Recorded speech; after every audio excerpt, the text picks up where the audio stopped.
Greetings, this is Mr. Caslin. I wanted to go over the word problem that was in the exam review packet. Now what I feel was difficult about the word problem is taking the words and making the correct picture out of it. Because maybe if you're like me, I didn't know what a whisper point or a whisper room was, so I couldn't visualize what this really looked like until I read through the problem several times. Okay, so you've got a whispering room. It's got an elliptically arched ceiling. And the ceiling is basically a half an ellipse that stands on top of two 5-foot walls. So this is the picture I came up with. Okay, let me use a highlighter here. You've got basically a 5-foot wall. You've got half an ellipse that forms your ceiling and comes back down on a 5-foot wall. So this yellow highlight is basically the ceiling of the walls and the ceiling of the room.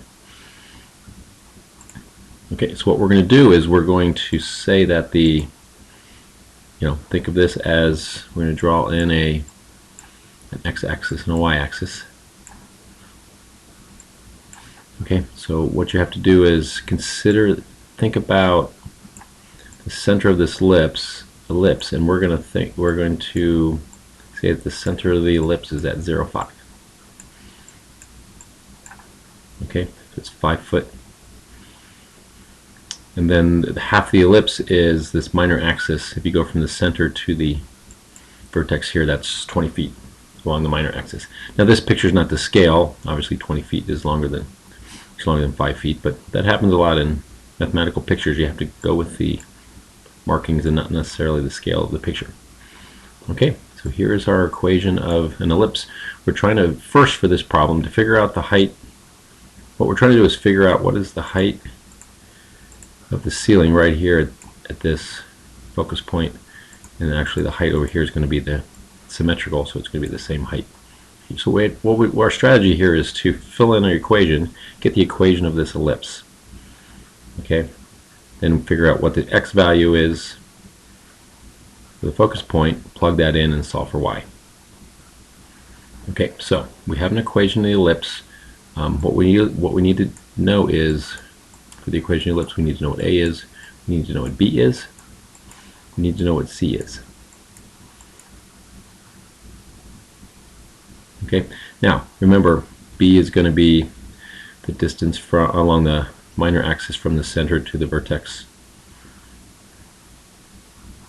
Okay, and we know that B is 20.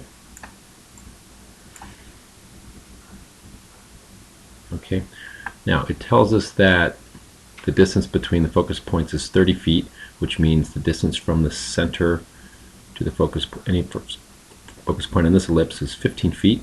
Remember, the distance to the focus point is what we consider to be C. So what we basically need to know now is what is A, what is the distance from the center to a vertex on the major axis. Okay, now to solve this, remember you've got a formula that looks similar to Pythagorean theorem. C squared is equal to A squared minus B squared. So it's not quite like our Pythagorean theorem because it's A squared minus B squared. Okay, so what do we know? We know 15 squared is 225 equal to A squared minus B squared. 20 times 20 is 400. Okay, solve for A, add 400 to both sides. You get A squared is equal to 625.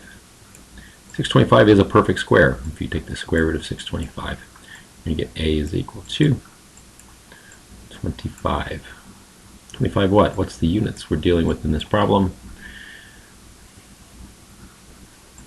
25 feet. Okay. Okay, we know A, B, and C. We know enough now to create our equation of this ellipse. Okay, so you may want to practice this, you may want to try to understand how I came up with this picture.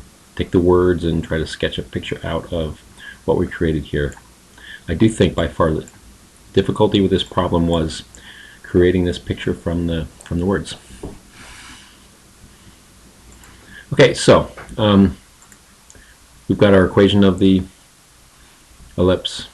Remember, A was, we just solved for A was 25. So here's our A squared, which is 25 squared, which is 625. Okay, our B, remember, was 20. So 20 squared is 400. And then the center, remember, was 0, 5. So remember, it's x minus h, y minus k. Okay, so x minus 0 squared is the same as just x squared, and then y minus 5 squared. So we based this information, we got our equation of the ellipse based on our center point, which was 0, 5. Oops. Our center was 0, 5. Our A was 25. And our B was 20. Okay, so those are the pieces of information we needed to know to create our equation. Now, what we said was, let's go back to our picture for a second. We're looking for the height of the ceiling at the whisper point. Remember, the height's going to be the same at negative 15 as it is at positive 15. So we really only have to solve one time. This height here is going to be the same as the height here. Okay, so remember, this whisper point is at a coordinate xy. So if we know the x, we know the x is 15. We're trying to figure out the corresponding y. Okay. Okay, so coming back, we're basically taking x is equal to 15, substituting it into our equation. 15 squared is 225. So this is the equation that we solve. We're solving this for y. Okay, so use your equation solving skills. First thing we're going to do is notice this. We're going to notice this equation, this fraction here can be simplified or reduced. 225 and 625 both have a 25 in common. So 225